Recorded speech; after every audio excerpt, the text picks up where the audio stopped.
گزارے کیسے زندگی، آؤ علماء سے پوچھ لیں، آئے جو مشکل پیش کوئی، آؤ علماء سے پوچھ لیں۔ الحمدللہ رب العالمین والصلاة والسلام على سید المرسلین، اما بعد فاعوذ باللہ من الشیطان الرجیم، بسم اللہ الرحمن الرحیم۔ الصلاة والسلام علیک یا رسول اللہ، الصلاة والسلام علیک یا حبیب اللہ، الصلاة والسلام علیک یا نبی اللہ، وَعَلَىٰ آلِكَ وَأَصْحَابِكَ يَا نور اللہ۔ میٹھے میٹھے اسلامی بھائیوں، مدنی چینل کے بہت ہی پیارے اور اہم سلسلے دارالافتاء اہل سنت کے ساتھ ایک مرتبہ پھر حاضر ہیں۔ درود پاک کی فضیلت سنتے ہیں۔ نبی کریم صلی اللہ تعالی علیہ وآلہ وسلم نے ارشاد فرمایا، جو کوئی شخص مجھ پر ایک مرتبہ درود پاک پڑھتا ہے، اللہ عز و جل اس پر 10 رحمتیں نازل فرماتا ہے۔ صلو علی الحبیب صلی اللہ تعالی علی محمد صلی اللہ تعالی علیہ وآلہ وسلم۔ حضور درود پاک کی فضیلت آج بھی ہم نے سنی، کم و بیش الحمدللہ دعوت اسلامی کے تمام ہی مبلغین تقریباً جو ہے اپنے بیانات کے اندر فضیلتیں اس کو بیان کرتے ہیں، سنتے بھی ہیں، اور بہت ساری فضیلتیں ہم الحمدللہ سنتے ہیں۔ پھر مکتبۃ المدینہ کی کئی کتابوں کے اوپر بھی ہر صفحے کے اوپر درود پاک کی فضیلت درج ہوتی ہے، پڑھتے بھی رہتے ہیں۔ اب رحمتیں نازل فرماتا ہے، 10 رحمتیں نازل ہوتی ہیں، 100 رحمتیں نازل ہوتی ہیں۔ تو یہ اللہ عز و جل کی رحمت ہے کیا چیز ہے، یعنی اس کی کیا اہمیت ہے، یہ کیا چیز ہوتی ہے کہ بندہ اس کو پیش نظر رکھے اور اس کے بعد جو ہے پھر ہمیں درود پاک پڑھنے کی طرف رغبت حاصل ہو، درود پاک پڑھنے کا ذوق و شوق حاصل ہو۔ اور دوسرا یہ بھی ارشاد فرمائیے کہ کیا اس بات کو پیش نظر رکھ کر درود پاک پڑھنا چاہیے کہ رحمتیں ملیں گی، یا اس وجہ سے کہ سرکار علیہ السلام کی محبت ہے اور یہ چیزیں ہیں؟ تو اس حوالے سے ارشاد فرمائیے۔ بسم اللہ الرحمن الرحیم، الحمدللہ رب العالمین، والصلاة والسلام علی سید الانبیاء والمرسلین، اما بعد فاعوذ باللہ من الشیطان الرجیم، بسم اللہ الرحمن الرحیم۔ کہ سب سے پہلی بات کہ اللہ تبارک و تعالیٰ کی رحمتیں نازل ہوتی ہیں، اس کا ایک معنی یہ ہے کہ اللہ تبارک و تعالیٰ ایسے بندے پر رحم و کرم فرماتا ہے، یعنی انعام فرماتا ہے۔ اصل میں اللہ تبارک و تعالیٰ کے لیے جب بھی رحم کا لفظ استعمال ہوگا اور رحمت کا لفظ استعمال ہوگا تو اس کا مطلب یہ ہوتا ہے کہ اللہ تبارک و تعالیٰ ایسے بندے کو انعام عطا فرمانے والا ہے، اس کے اوپر اکرام کرنے والا ہے، اس کو عزت دینے والا ہے، آخرت کے اندر مقام عطا فرمانے والا ہے۔ تو اللہ تبارک و تعالیٰ کی جو رحمت ہے اس کا ہر بندہ مکمل طور پہ محتاج ہے، یعنی ہر چیز جو انسان کی ضرورت کی چیز ہے اس کی ایک لمٹ ہوتی ہے کہ اتنا اس کو چاہیے، ضروری ہے۔ جیسے اور وہ ایک چیز بعض چیزوں سے زیادہ ضروری ہوتی ہے۔ مثلاً پانی جو ہے یہ کھانے کے مقابلے میں زیادہ ضروری ہے، کہ کھانے کے مقابلے میں بندہ پانی کے مقابلے میں کچھ زیادہ عرصہ بھوکا رہ سکتا ہے، پیاسا نہیں رہے گا اتنا عرصہ جتنا بھوکا رہ لے گا، یعنی پانی کی ضرورت یہ کھانے کے مقابلے میں زیادہ ہے۔ لیکن پانی سے زیادہ ضرورت ہوا کی ہوتی ہے، ٹھیک ہے، کہ ہر وقت اللہ تبارک و تعالیٰ نے ہماری زندگی کے لیے ہوا کو میسر کیا ہوا ہے، اور ہوا کے بغیر جو ہے وہ زندگی ممکن نہیں ہوتی۔ آدھا گھنٹہ پونا گھنٹہ اس کے بعد جو ہے وہ بندے کی انتہا ہے، وہ مر جائے گا۔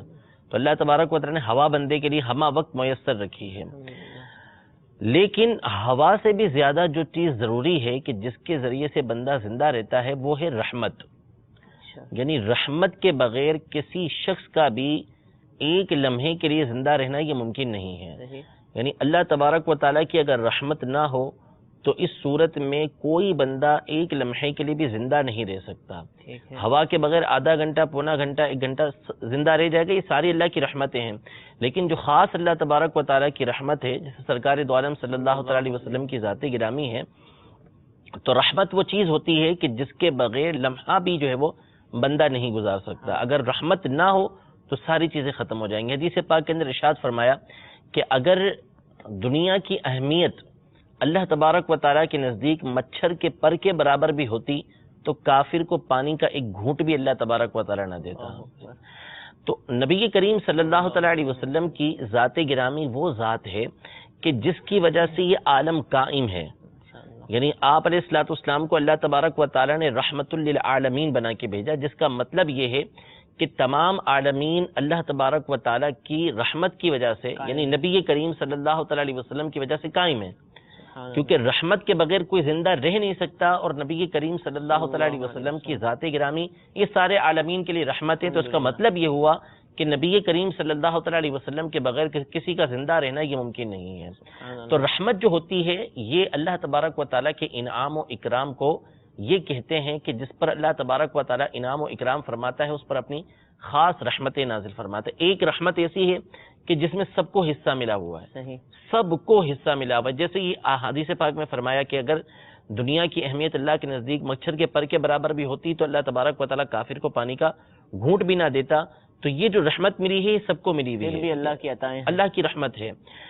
لیکن جو خاص رحمت ہوتی ہے، جو خاص اللہ تبارک و تعالیٰ کا کرم ہوتا ہے، وہ مومنوں کے اوپر ہوتا ہے، نیک لوگوں کے اوپر ہوتا ہے، یا جو ایماندار ہوتے ہیں ان کے اوپر یہ اللہ تبارک و تعالیٰ کا کرم ہوتا ہے کہ اللہ تبارک و تعالیٰ اس جہاں کے اندر بھی ان کو رحمت عطا فرمائے گا اور اس جہاں کے اندر بھی اللہ تبارک و تعالیٰ رحمت عطا فرمائے گا. تو نبی کریم صلی اللہ تعالیٰ علیہ وسلم پر جب درود پاک پڑھا جاتا ہے تو آپ کی پر درود پاک پڑھنے کی وجہ سے جو رحمت نازل ہوتی ہے، اس کا مطلب یہ ہے کہ دنیا اور آخرت کے اندر اللہ تبارک و تعالیٰ ایسے بندے کو عزت و اکرام عطا فرمائے گا، مقام و مرتبہ اپنی بارگاہ کے اندر عطا فرمائے گا. دوسری بات یہ کہ درود پاک ہو یا رب العزت جل و علا کی عبادت ہو، درود پاک بھی عبادت ہے، اور کوئی عبادت ہو تو اس میں مقصود اصلی بندے کا جو مقصد ہونا چاہیے وہ اللہ تبارک و تعالیٰ کی ذات ہونی چاہیے. ٹھیک، اللہ کی رضا. جی، اللہ تبارک و تعالیٰ کی رضا، اس کا راضی ہونا، اس کا ہم سے خوش ہو جانا. اسی طرح نبی کریم صلی اللہ علیہ وسلم کا ہم سے خوش ہو جانا. سید اعلیٰ حضرت امام اہل سنت نے اپنی جو والد گرامی کی کتاب ہے فضائل دعا، اس کے تحت یہ لکھا ہے کہ جس وقت بندہ دعا مانگے تو اس کی نظر صرف مدعا پر نہ ہو کہ یہ جو مانگ رہا ہے کہ مجھے یہ ملے، نہیں، بلکہ اس کی نظر اس پر ہونی چاہیے کہ وہ التجا کس کی بارگاہ میں کر رہا ہے، گفتگو کس سے کر رہا ہے. یعنی نفس دعا کو دیکھے کہ میں اللہ تبارک و تعالیٰ کی بارگاہ میں التجا کر رہا ہوں، اللہ تبارک و تعالیٰ سے مناجات کر رہا ہوں. اب مدعا جو وہ مانگ رہا ہے وہ ملے نہ ملے، کم از کم یہ تو ہوا، اتنی بڑی نعمت یہ ہو گئی کہ اللہ تبارک و تعالیٰ سے بات کرنے کی اس کو سعادت حاصل ہو جائے، اس کی بارگاہ میں وہ حاضر ہو گیا. تو اصل چیز چاہے عبادت ہو کوئی بھی ہو، اس میں مقصد اصلی اللہ تبارک و تعالیٰ کو راضی کرنا ہو. یہ احادیث طیبہ میں موجود ہے اس طرح کے مضامین. یعنی جنت کی طلب کا تو قرآن کے اندر حکم دیا گیا ٹھیک ہے کہ اللہ کی اس جنت کی طرف دوڑو، سبقت اختیار کرو. جہنم سے پناہ مانگنے کا ہمیں حکم ہوا، لیکن جنت طلب بھی کرنی چاہیے، بار بار اللہ تبارک و تعالیٰ کی بارگاہ میں طلب کرنی چاہیے. دوزخ سے پناہ مانگتے رہنا چاہیے، صبح شام کم از کم 3 مرتبہ جنت طلب کرے اور جہنم سے پناہ بندے کو مانگنی چاہیے.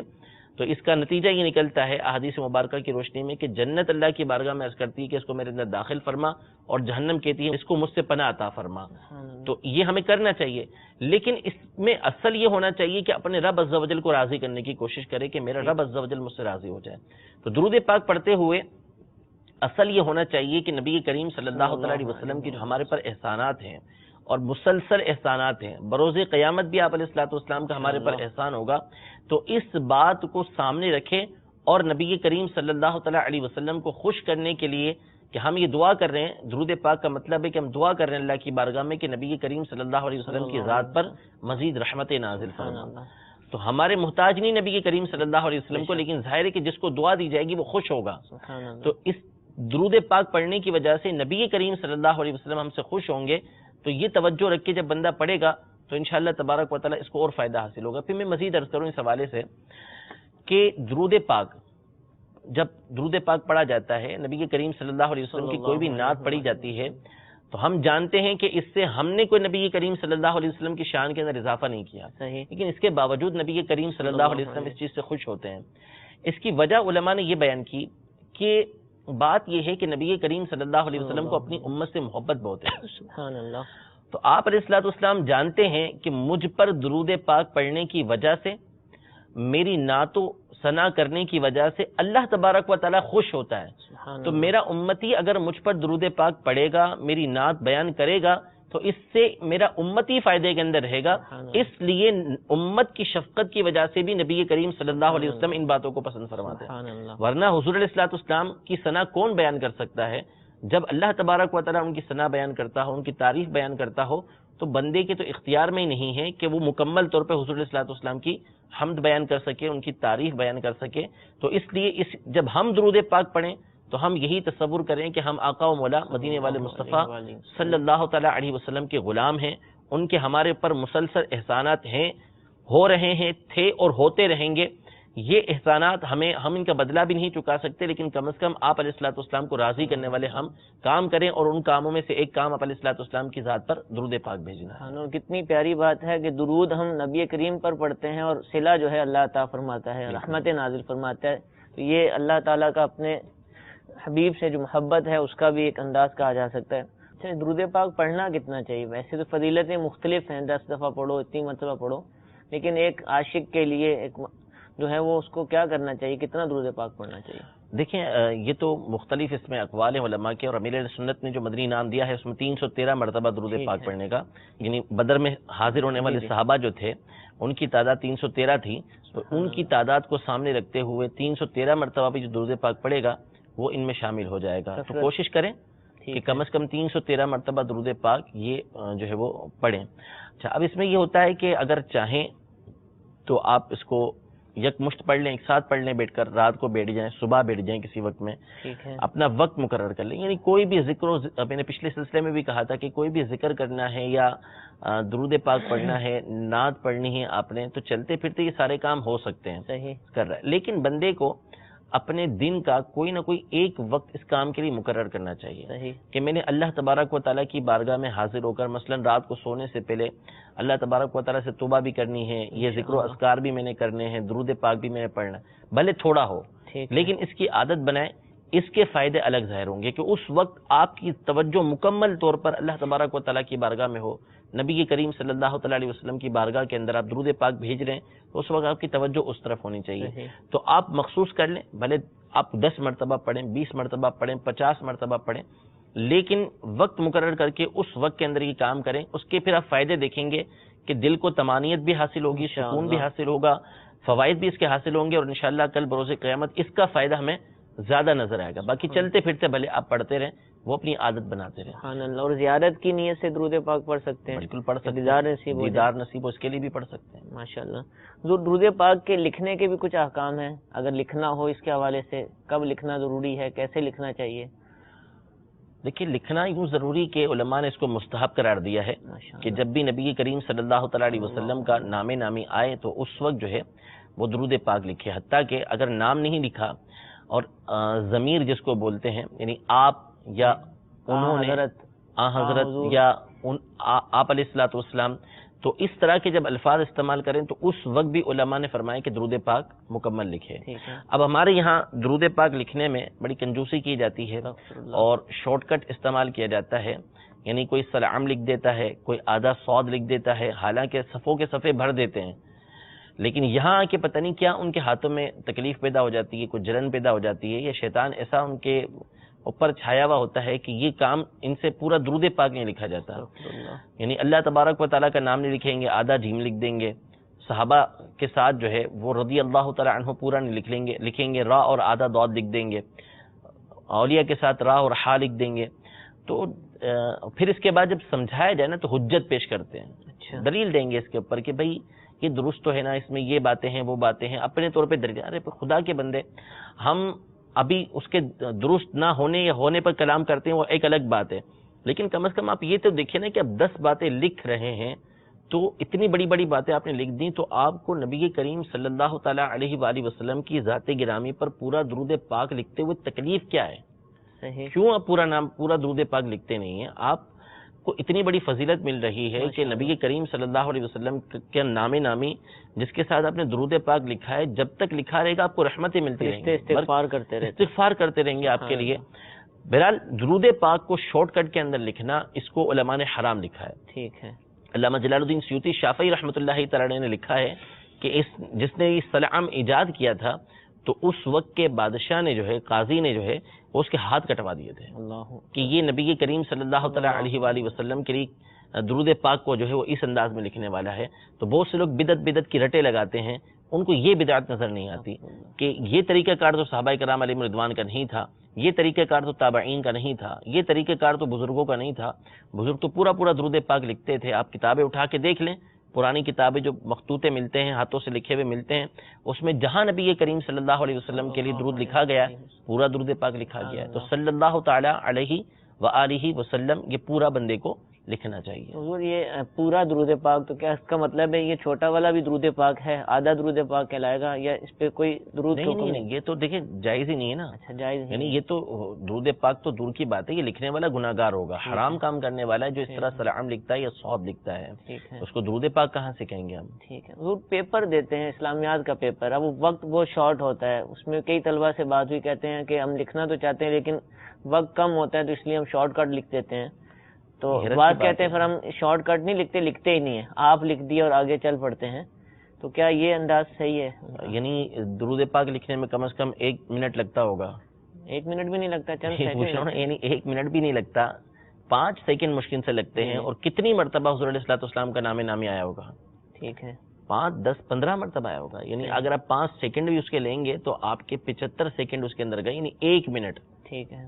تو 1 منٹ تو بندہ جو ہے وہ منہ بھی صاف کر لیتا ہے, ہاتھ بھی صاف کر لیتا ہے, ادھر ادھر دیکھ بھی لیتا ہے, سانس بھی لے لیتا ہے. تو آپ کا 1 منٹ یہ شیطان کا وار ہے کہ ہمیں دیر ہو جاتی ہے. ٹھیک ہے, کوئی دیر نہیں ہوتی, صرف سیکنڈوں کا کام ہے. اتنا بڑا آپ کو اجر مل رہا ہے کہ شیطان کے وار ہیں. اور بہرحال اگر دیر ہوتی بھی ہے تو ہوتی رہے.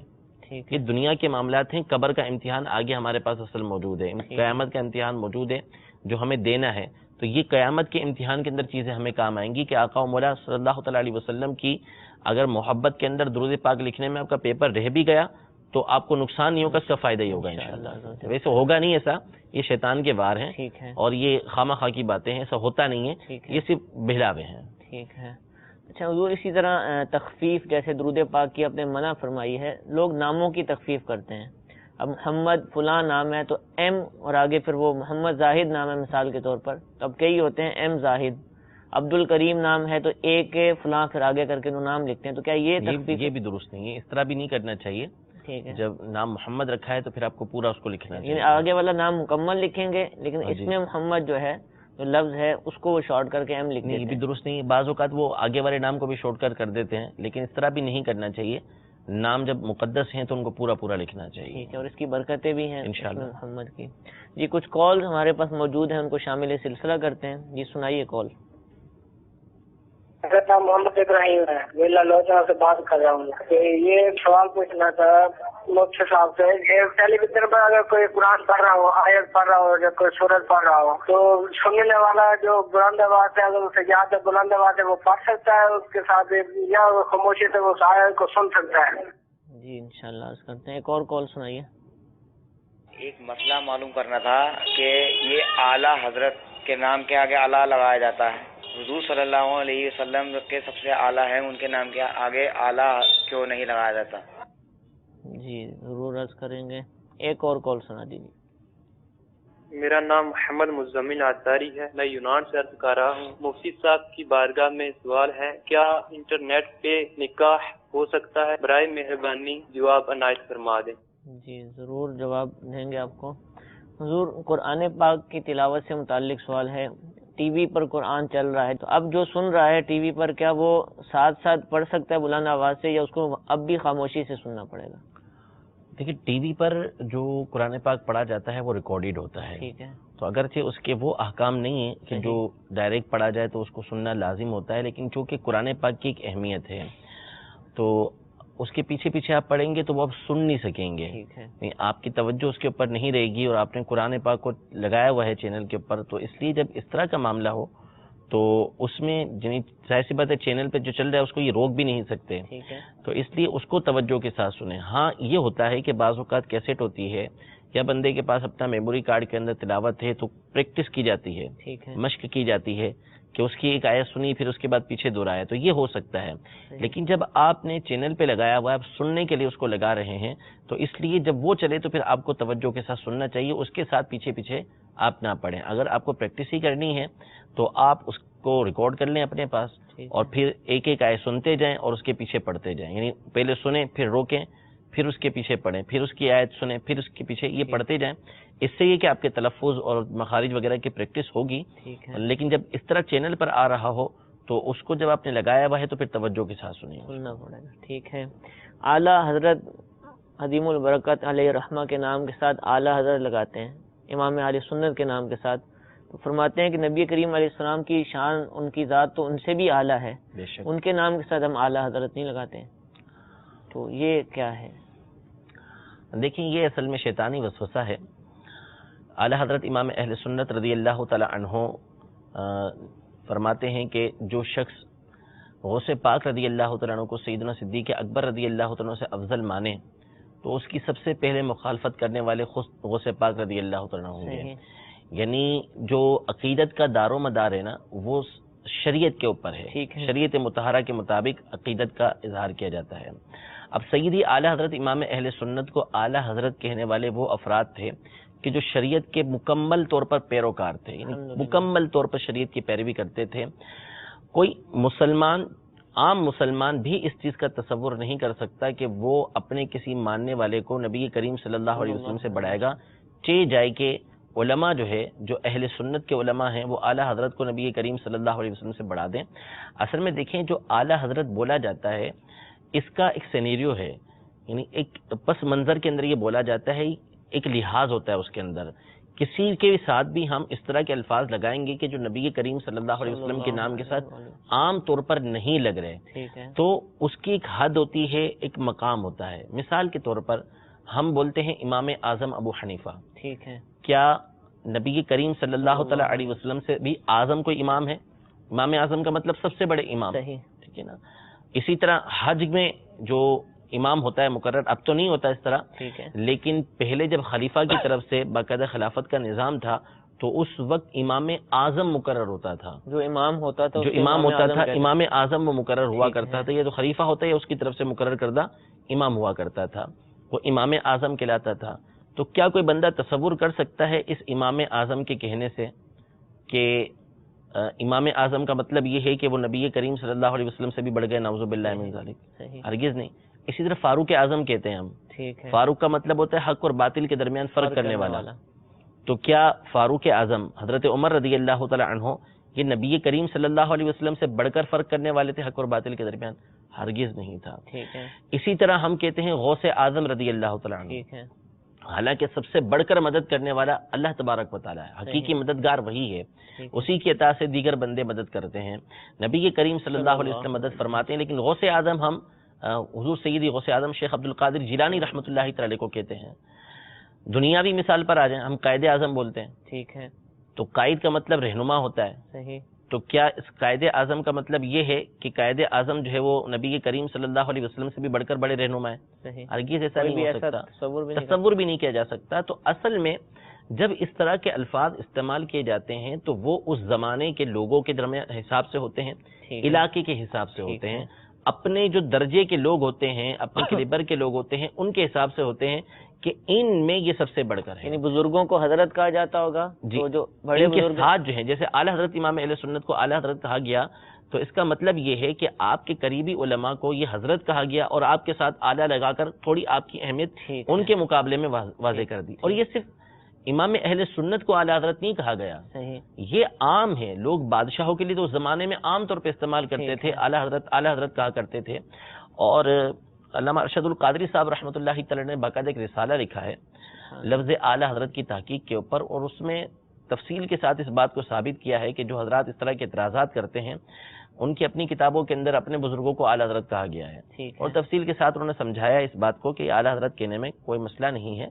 اور اعلیٰ حضرت کا مطلب یہی ہے کہ اپنے زمانے کے لوگوں کے اندر جو ہم اثر لوگ ہیں یا اپنے جیسے لوگ ہیں ان میں سب سے بڑھ کر یہ ہیں. امام اعظم کا مطلب یہ ہے کہ اپنے زمانے کے اپنے ہم اثر لوگ یا اپنے درجے کے جو لوگ ہیں ان میں ان کا مقام و مرتبہ دوسروں کے مقابلے میں زیادہ ہے. قائد اعظم کا مطلب کیا ہے کہ پاکستان بنانے والوں میں جو قائدین تھے ان میں ظاہری طور پر سب سے آگے قائد اعظم تھے، اس لیے ان کو قائد اعظم کہہ دیا گیا. تو اس لیے اس طرح کے الفاظ استعمال کرتے ہوئے جس کا ذہن صاف ہوگا اس کا ذہن کبھی بھی نبی کریم صلی اللہ علیہ وسلم کی ذات گرامی کی طرف نہیں جائے گا، اور نہ ہی مسلمان جو یہ کہہ رہا ہوتا ہے اس کی نیت وہاں پر یہ ہوتی ہے کہ یہ نبی کریم صلی اللہ علیہ وسلم سے بڑھ کر امام ہیں، نبی کریم صلی اللہ علیہ وسلم سے بڑھ کر حضرت ہیں، یا نبی کریم صلی اللہ علیہ وسلم سے بڑے قائد ہیں، ایسا کوئی تصور نہیں ہوتا مسلمان کا. تو اس لیے اعلیٰ حضرت جب کہا جاتا ہے تو اس کا مقصد یہ ہوتا ہے کہ اپنے زمانے کے جو علماء ہیں ان میں ان کا مقام و مرتبہ دوسروں کے مقابلے میں زیادہ ہے. ماشاءاللہ. اللہ کی رحمت سے امید ہے کہ اگر کسی کو وسوسہ ہے تو انشاءاللہ اس کی کاٹ ہوگی. مزمل بھائی یونان سے ہم سے سوال کر رہے ہیں، انٹرنیٹ اسکائپ وغیرہ اس طرح کے سافٹ ویئر ہوتے ہیں، انٹرنیٹ کے ذریعے نکاح کیا جا سکتا ہے؟ لیکن نکاح کے لیے جو ایجاب و قبول ہے، یعنی ایک طرف سے جو ایجاب کیا جاتا ہے کہ میں نکاح کرتا ہوں یا میں نے اپنے فلاں موکلہ کو آپ کے نکاح میں دیا، آپ نے قبول کیا، اس کو ایجاب بولتے ہیں. اور سامنے سے جو قبول کرتا ہے اس کو قبول بولتے ہیں. تو یہ ایجاب و قبول کا ایک ہی جگہ پر ہونا ضروری ہے، ایک مجلس کے اندر ہونا یہ ضروری ہے. تو فون کے ذریعے ہو، اسکائپ کے ذریعے ہو، یا کسی اور جو ہے وہ میسنجر کے ذریعے ہو، اس سے مجلس ایک نہیں ہوتی. ٹھیک ہے کہ یہاں سے قبول کیا جاتا ہے اور یہاں سے ایجاب کیا جاتا ہے، وہاں سے قبول کیا، یا وہاں سے ایجاب کیا یہاں سے قبول کیا، تو یہ مجلس ایک نہ ہوئی. تو اس طرح جو عام طور پہ نکاح پڑھا دیا جاتا ہے کہ یہاں قاضی بیٹھا ہوا ہے، دولہا جو ہے وہ مدینہ شریف میں بیٹھا ہوا، وہ یہاں سے کہتا ہے ہاں بھائی میں نے اپنی موکلہ فلانا بنت فلاں کو آپ کے نکاح میں دیا، آپ نے قبول کیا، وہ وہیں سے بولتا ہے میں نے قبول کیا. تو اس طرح نکاح نہیں ہوتا. ٹھیک ہے. اسی طرح اسکائپ کے ذریعے اس کو دیکھ رہے ہوں، کہہ دیا کہ بھائی تم نے قبول کیا، وہ بولتا ہے میں نے قبول کیا، تو اس طرح نکاح نہیں ہوگا. اس کا سمپل طریقہ یہ ہے کہ مثال کے طور پر دولہا جو ہے وہ مدینہ منورہ کے اندر ہے اور وہ چاہتا ہے کہ میرا نکاح یہاں پاکستان کے اندر کر دیا جائے، باقاعدہ طے ہو گیا، سب کچھ سلسلہ ہو چکا ہے، اب وہ یہاں آ نہیں پا رہا. تو یہاں پر اپنے والد کو، اپنے بھائی کو، اپنے کسی دوست کو وہ وکیل بنا دے کہ بھائی فلانا بنت فلاں سے میرا نکاح اتنے مہر کے بدلے آپ کروا دیں. ٹھیک ہے. اب جب جیسے ہم عام طور پہ نکاح ہوتا ہے تو وہاں پہ دولہا جاتا ہے اور قاضی صاحب نکاح پڑھاتے ہیں اور دولہے کو کہتے ہیں کہ تم نے قبول کیا، تو اب دولہے کی جگہ اس کا وکیل ہوگا کہ قاضی بولے گا کہ میں نے فلانا بنت فلاں کو جو ہے وہ تمہارے موکل کے نکاح میں دیا، فلاں لڑکے کے نکاح میں دیا، کیا تم نے قبول کیا؟ تو وہ جو وکیل ہوگا وہ کہہ دے گا اس وقت کہ میں نے اس کی طرف سے اس کو نکاح میں قبول کیا، یعنی اس کے نکاح کے اندر میں نے قبول کیا.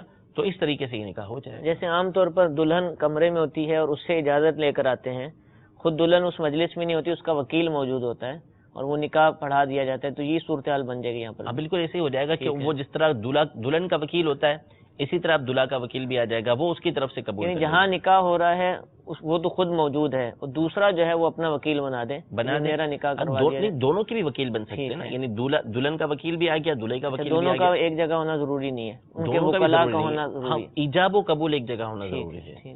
اب وہ دونوں کے وکیل ہیں، ٹھیک ہے، اس طرح ہو سکتا ہے. ٹھیک ہے. اور مزید بھی اگر کوئی اس مسئلے کو سمجھنا چاہے، کیونکہ اس طرح بہت زیادہ نکاح آج کل کیے جاتے ہیں، تو اگر یہ مسئلہ بھی سمجھ نہیں آیا ہو تو دارالفتاح اہل سنت کے نمبر پر رابطہ کیجیے، انشاءاللہ عزوجل مزید تفصیل کے ساتھ اس کو سمجھا دیا جائے گا. مزید کالز کو شامل سلسلہ کرتے ہیں.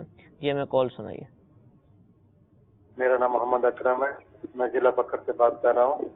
مجھے یہ پوچھنا تھا کہ درود پاک بغیر وضو بھی پڑھ سکتے ہیں؟ اگر وضو نہیں ہو درود پاک پڑھتے گناہ تو نہیں ہے؟ جی انشاءاللہ عرض کرتے ہیں. ایک اور کال سنائیے. مفتی صاحب سے میرا یہ سوال ہے کہ نماز کے اندر حضور پاک کے بارے میں سوچنا یا یہ نیت کرنا کہ حضور پاک کی محبت میں اللہ کی عبادت کر رہا ہوں، کیا یہ نیت کر سکتے ہیں کہ نہیں کر سکتے؟ جی انشاءاللہ. جی ایک اور کال سنائیے. مفتی صاحب کی بارگاہ میں یہ عرض ہے کہ یہ انسٹالمنٹ کیا ہے اور یہ قرض کی ادائیگی میں آئے گا، یہ کیا ہے؟ یعنی جو سامان وغیرہ، یہ جو کوئی بھی گاڑی وغیرہ لی جاتی ہے انسٹالمنٹ پہ، تو یہ اس کی ذرا رہنمائی فرما دیں، یہ کیا ہے، یہ کیا درست ہے، یہ جائز ہے؟ جی انشاءاللہ عرض کریں گے. محمد اکرم بھائی بھکر سے درود پاک سے ہی متعلق کہ کیا بلا وضو بغیر وضو کے بھی درود پاک پڑھا جا سکتا ہے؟ جی ہم نے ابھی عرض کیا تھوڑی دیر پہلے کہ بلا وضو بھی درود پاک پڑھ سکتے ہیں، لیکن وہی کہ اپنا ایک وقت ایسا مقرر کر لیں کہ جس میں آپ باوضو ہوں اور باقاعدہ قبلہ رو بیٹھ کر جو ہے وہ نبی کریم صلی اللہ علیہ وسلم کی بارگاہ میں حاضر ہو کر درود پاک پڑھنے کی کوشش کریں. لیکن چلتے پھرتے پڑھ سکتے ہیں، چلتے پھرتے بے وضو بغیر وضو کے بھی پڑھ سکتے ہیں، لیکن ویسے ہی بہرحال بندے کو عادت بنانی چاہیے کہ وہ باوضو ہی رہے، کہ اس کے الگ فضائل ہیں اپنے باوضو رہنے کے، کہ جو باوضو رہتا ہے اس کی حفاظت ہوتی رہتی ہے شیطان سے، اور بھی بہت ساری بشارتیں ہیں باوضو رہنے پر. تو کوشش یہی کرنی چاہیے کہ بندہ باوضو رہے. لیکن اگر کسی کا وضو نہیں ہے اور وہ درود پاک پڑھنا چاہتا ہے تو وہ درود پاک پڑھ سکتا ہے. ٹھیک ہے. حضور نماز پڑھ رہے ہیں، اللہ تعالیٰ کی عبادت کر رہے ہیں، نماز اللہ تعالیٰ سے مناجات کا نام ہے، لیکن کیا نماز کے دوران نبی کریم علیہ السلام کے تصور کو لایا جا سکتا ہے، یا اگر خیال آ جائے تو کیا اس سے نماز میں کوئی فرق پڑتا ہے؟ نماز میں کوئی فرق نہیں پڑتا. ٹھیک ہے. نبی کریم صلی اللہ تعالیٰ علیہ وسلم کا خیال آنا اور لانا یہ تو ضروری ہے نماز کے اندر، ضروری ہے، بالکل ضروری ہے. اس کے بغیر تو جو ہے وہ نماز، یعنی اگر خیال نبی کریم صلی اللہ علیہ وسلم کا خیال نہیں آئے گا تو یوں کہہ لیں کہ باطنی طور پر تو نماز ہوئی نہیں. اچھا. یعنی ظاہری اعتبار سے تو چلو ہو جائے گی بندہ جب صحیح تلفظ کے ساتھ پڑھے. کیوں؟ اس لیے کہ بنیادی طور پر جو یہاں دلیل دی جاتی ہے وہ یہ دی جاتی ہے کہ التحیات واجب ہے، ٹھیک ہے، پڑھنا واجب. اور تشہد میں جو پڑھتے ہیں ہم تو اس میں التحیات پڑھنا یہ واجب ہے. التحیات میں ہم پڑھتے ہیں تو اس میں السلام علیک ایھا النبی، یہ ہم پڑھتے ہیں، ورحمۃ اللہ وبرکاتہ. اب یہ السلام علیک ایھا النبی کا مطلب ہے کہ اے نبی آپ پر سلام ہو اور اللہ کی رحمت اور اس کی برکت ہو. تو جب بندہ یہ پڑھے گا تو اس وقت جو ادب لکھا ہے، باطنی آداب لکھے امام غزالی رحمۃ اللہ تعالی علیہ نے احیاء العلوم کی پہلی جلد کے اندر، کہ بندہ جب نماز پڑھے تو اس کے باطنی آداب کیا ہونا چاہیے، کیا نماز پڑھتے ہوئے اس کے تصورات ہونے چاہیے. جس سے الحمدللہ رب العالمین پڑھ رہا ہے تو اس وقت اللہ تبارک و تعالیٰ کی رحمت کی طرف توجہ کرے، الرحمن الرحیم پڑھتے ہوئے مالک یوم الدین میں ڈر پیدا کرے اپنے دل کے اندر. یعنی یہ سلسلے لکھے ہیں کہ وہ پڑھتا جائے اور یہ تصورات جماتا چلا جائے. پوری نماز کے اندر کیا تصورات ہونے چاہیے، رکوع میں کیا بندہ تصور کر رہا ہے، سجدے کے اندر کیا تصور کر رہا ہے. التحیات پڑھتے ہوئے جب یہ کہا نا السلام علیک ایھا النبی ورحمۃ اللہ وبرکاتہ، تو امام غزالی رحمۃ اللہ تعالی علیہ نے اور انہی سے شیخ عبدالحق محدث دہلوی رحمۃ اللہ تعالی علیہ نے یہ بات نقل کی ہے کہ اس وقت بندہ یہ تصور کرے کہ میں نبی کریم صلی اللہ تعالی علیہ وسلم کی بارگاہ کے اندر حاضر ہوں، اور حاضر ہو کر میں نبی کریم صلی اللہ علیہ وسلم کی بارگاہ کے اندر یہ درود و سلام پڑھ رہا ہوں. یعنی یہ السلام علیک ایھا النبی ورحمۃ اللہ وبرکاتہ، سلام حضور علیہ السلام کی بارگاہ کے اندر میں پیش کر رہا ہوں. یہ باطنی آداب میں سے اگر توجہ نہیں رہی کسی کی، جیسے ہمارے یہاں عام طور پر بغیر توجہ کے پڑھ جاتے ہیں، تو نماز اس کی ہو جائے گی، فقہی اعتبار سے نماز ہو جائے گی. لیکن جو نماز کا باطنی جو روحانیت ہے اور صوفیہ کے مطابق اور بعض احادیث طیبہ کے مطابق جو نماز کا حصہ ہے نا قیامت کا، وہ برحال نہیں ملے گا. یعنی فقہی اعتبار سے اس کا فرض ادا ہو گیا، نماز ادا ہو گئی، لیکن جو اس کے فضائل ہیں، جو اس کے برکات ہیں، جو اس کے اوپر انعامات آئے ہیں، وہ یہی ہیں کہ جو جس طرح کی نماز پڑھتا ہے اپنا جو حصہ نماز سے لیتا ہے وہی اس کو ملتا ہے. تو اس لیے بہرحال یہ ایک الگ بحث ہے، ایک الگ موضوع ہے. لیکن اس سے یہ معلوم ہو گیا کہ نماز کے اندر نبی کریم صلی اللہ علیہ وسلم کا تصور جو ہے وہ بالقصد لایا جائے گا. بلکہ تذکرہ تو موجود ہے پہلے سے ہی، اب تصور ہی لانا ہے. تصور لانا ہے بندے کو کہ میں نبی کریم صلی اللہ علیہ وسلم کی بارگاہ کے اندر حاضر ہوں. اسی طرح جب بندہ الحمدللہ رب العالمین پڑھتا ہے، پھر اس کے بعد آخر میں کہتا ہے کہ اہدنا الصراط المستقیم، کہ مجھے سیدھے راستے پر چلا، اور کہتا ہے صراط الذین انعمت علیہم، راستہ ان کا کہ جس پر تو نے نعمت کی. اب اگر بندہ خشوع اور خضوع کے ساتھ نماز ادا کر رہا ہے، توجہ کے ساتھ نماز ادا کر رہا ہے، کہ وہ یہ اللہ کی بارگاہ میں عرض کر رہا ہے کہ مجھے ان کے راستے پر چلا کہ جس پر تو نے نعمت کی ہے، تو خود بخود اس کے تصور کے اندر آئے گا کہ نعمت کس کس کا پہ کی ہے. تو اس وقت لازمی طور پر اگر بندہ صحیح طریقے سے نماز ادا کر رہا ہے تو اس کے ذہن کے اندر سب سے پہلے تصور نبی کریم صلی اللہ علیہ وسلم کی ذات گرامی کا آئے گا. اسی طرح آپ اگر صورتیں پڑھتے ہیں اور ان کے معنی آپ کو معلوم ہیں، مثال کے طور پر یا ایھا المزمل، یا ایھا المدثر، یا ایھا الرسول، یا ایھا النبی، یہ الفاظ جب آپ پڑھیں گے، یہ کلمات آپ پڑھیں گے تو خود بخود نبی کریم صلی اللہ تعالی علیہ وسلم کی ذات گرامی کا تصور آپ کے ذہن میں آئے گا، جبکہ آپ نماز کو اس کے آداب کے ساتھ ادا کر رہے ہیں. آپ پڑھیں لقد کان لکم فی رسول اللہ اسوۃ حسنہ، کہ تمہارے لیے رسول اللہ صلی اللہ علیہ وسلم کی زندگی کے اندر بہترین نمونہ ہے. تو لازمی بات ہے کہ جب یہ الفاظ آپ کہیں گے تو آپ کے ذہن کے اندر نبی کریم صلی اللہ تعالی علیہ وسلم کا تصور آنا ہی آنا ہے. یہ باتیں وہ کہ جو ہم قرآن کی روشنی میں کر رہے ہیں. صحابہ کرام علیہم رضوان کا عمل اگر آپ دیکھیں تو بخاری کی احادیث طیبہ موجود ہیں کہ صحابہ کرام علیہم رضوان کی نماز کے اندر توجہ حضور علیہ الصلوۃ والسلام کی طرف رہتی تھی. کسی نے صحابی سے پوچھا رضی اللہ تعالیٰ عنہ کہ حضور علیہ الصلوۃ والسلام سری نماز کے اندر، یعنی جہاں پر آہستہ آواز میں قرات کی جاتی ہے، اس میں تلاوت کرتے تھے یا نہیں کرتے تھے؟ تو کہا کرتے تھے. بولا آپ کو کیسے پتا چلا؟ بولا ہمیں حضور علیہ الصلوۃ والسلام کی داڑھی کے ہلنے سے پتا چلتا تھا. کنکھیوں سے وہ دیکھتے تھے کہ حضور علیہ الصلوۃ والسلام پڑھ رہے نہیں پڑھ رہے، تو وہ حضور علیہ الصلوۃ والسلام کی داڑھی مبارک کے ہلنے سے ہمیں پتا چلتا تھا کہ حضور علیہ الصلوۃ والسلام سری نماز میں تلاوت کر رہے ہیں. اسی طرح جب حضور علیہ الصلوۃ والسلام پر درد کا غلبہ تھا، یعنی آخری جو ایام چل رہے تھے، تو اس میں حضور علیہ الصلوۃ والسلام چند نمازوں کے اندر جماعت کے لیے باہر تشریف لے کر نہیں آئے۔ اب جب صحابہ کرام علیہم رضوان سیدنا ابوبکر صدیق رضی اللہ عنہ کے پیچھے نماز پڑھ رہے تھے تو ساری توجہ حجرے کی طرف رہا کرتی تھی صحابہ کی کہ حضور علیہ الصلوۃ والسلام تشریف لے آئیں، حضور علیہ الصلوۃ والسلام تشریف لے آئیں۔ بخاری کی حدیث ہے کہ ایک مرتبہ حضور علیہ الصلوۃ والسلام نے پردہ اٹھایا تو سارے کے سارے صحابہ کی توجہ اسی طرف تھی۔ اللہ اکبر۔ تو اب یہ صحابہ کی توجہ اس طرف، اسی طرح ایک مرتبہ حضرت سیدنا ابوبکر صدیق رضی اللہ تعالیٰ عنہ نماز پڑھا رہے تھے کہ نبی کی کریم صلی اللہ علیہ وسلم تشریف لے آئے، کسی اور جگہ پہ گئے ہوئے تھے، تشریف لے کر آ گئے تو اب سارے صحابہ یہ بجا کے ابوبکر صدیق رضی اللہ عنہ کو متوجہ کرنے لگ گئے، ٹھیک ہے، کہ نبی کے کریم صلی اللہ علیہ وسلم تشریف لے آئے، حالانکہ نماز چل رہی ہے۔ تو سیدنا صدیق اکبر رضی اللہ تعالی عنہ کو نبی کریم صلی اللہ علیہ وسلم نے ٹھہرنے کا حکم دیا کہ نماز پڑھا رہے تو پڑھاتے رہو، ٹھیک ہے۔ انہوں نے اس وقت کھڑے رہے، پھر اس کے بعد پیچھے تشریف لے آئے اور نبی کریم صلی اللہ علیہ وسلم آگے تشریف لے کر چلے۔ نبی کریم اتارنے والا واقعہ ہے جی، نبی کریم علیہ السلام نے نالیانے مبارک اتارے تو پیچھے مقتدیوں نے بھی اتار دیے، یہاں اس طرح کے اور واقعات ہیں۔ تو اب سیدنا صدیق اکبر رضی اللہ عنہ پیچھے آ گئے، نبی کریم صلی اللہ علیہ وسلم آگے نماز پڑھائی۔ بعد میں پوچھا کہ اے ابوبکر تمہیں جب میں نے کہا تھا کہ تم کھڑے ہو جاؤ تو تم پیچھے کیوں آ گئے؟ تو کہا کہ آپ کے حکم کی تعمیل کے مطابق کھڑا ہو گیا۔ پھر اس کے بعد ابن ابی قحافہ کے لیے یعنی ابوبکر صدیق رضی اللہ عنہ کے لیے یہ ممکن نہیں تھا کہ رسول اللہ صلی اللہ علیہ وسلم پیچھے رہیں اور وہ آگے کھڑا ہے، وہ پیچھے آ گئے۔ اب یہ دیکھیے سارے صحابہ کرام حضور علیہ الصلوۃ والسلام کو دیکھ رہے ہیں نماز کے دوران، صدیق اکبر رضی اللہ تعالی عنہ جو ہے وہ پیچھے تشریف لے کر آ رہے ہیں، تو یہ تصور کیا ڈائریکٹ دیدار ہو رہا ہے حضور علیہ الصلوۃ والسلام کا نماز کی حالت کے اندر۔ تو ایسا کوئی مسئلہ نہیں ہے، یعنی یہ بات بالکل باطل ہے جو اس طرح کی باتیں کرتے ہیں کہ نبی کریم صلی اللہ علیہ وسلم کا تصور لانا نہیں چاہیے، حضور علیہ الصلوۃ والسلام کا خیال آنا نہیں چاہیے، نماز اس کے بغیر کامل ہو ہی نہیں سکتی۔ بہت سارے اس طرح کی باتیں اور واقعات موجود ہیں کہ علماء نے اپنی کتابوں میں ایسی باتوں کا جواب دیتے ہوئے لکھا ہے کہ کس کس کا تصور نماز کے اندر آتا ہے اور کس کس کا تصور نماز کے اندر جو ہے وہ لایا گیا ہے باقاعدہ، ٹھیک ہے نا۔ تو اس لیے ایسی کوئی بات نہیں ہے، نبی کریم صلی اللہ علیہ وسلم کا تصور آئے گا تو نماز انشاءاللہ کامل ہوگی۔ علامہ ارشد القادری صاحب رحمۃ اللہ علیہ کا تذکرہ چلا تھا، تو یہ ایک دفعہ حیدرآباد کے اندر تشریف لے کر آئے تھے، تو مسجد کے محراب کے اندر جو ہے وہ ایک اسٹیکر لگا ہوا تھا، وہ کیا بات ہے مدینے کی، ماشاءاللہ۔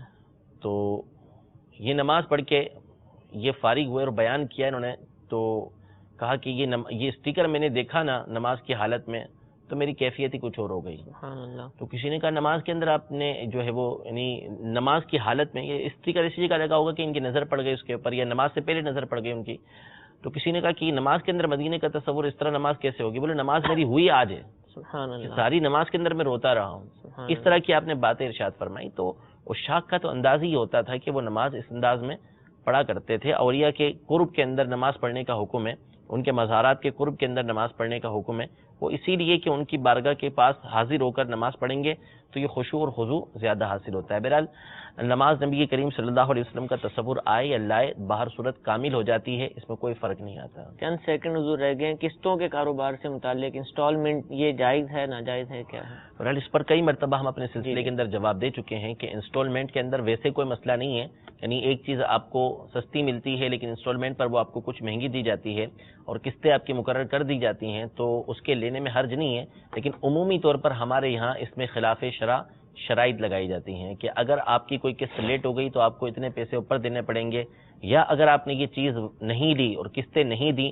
تو آپ کی قسطیں بھی ضبط ہو جائیں گی اور یہ چیز بھی آپ سے واپس لے لی جائے گی۔ تو اس طرح کی خلاف شرع اگر شرط لگائی گئی تو اس صورت میں تو یہ جائز نہیں ہوگا، ورنہ ویسے ہی کوئی چیز لیتے ہیں وہ 1000 کی ملتی ہے اور قسطوں کی وجہ سے وہ 2000 کی مل رہی ہے تو اس میں کوئی حرج نہیں ہے، لے سکتے ہیں۔ جزاک اللہ۔ میٹھے میٹھے اسلام بھائیو، ہمارے سلسلے کا وقت ختم ہوا۔ اللہ تعالیٰ سے دعا ہے کہ جو کچھ سنا عمل کی توفیق عطا فرمائے، آمین بجاہ النبی الامین۔ صلو علی الحبیب صلی اللہ تعالی علی محمد صلی اللہ علیہ وسلم۔ گزارے کیسے زندگی، آؤ علماء سے پوچھ لیں، آئے جو مشکل پیش کوئی، آؤ علماء سے پوچھ لیں۔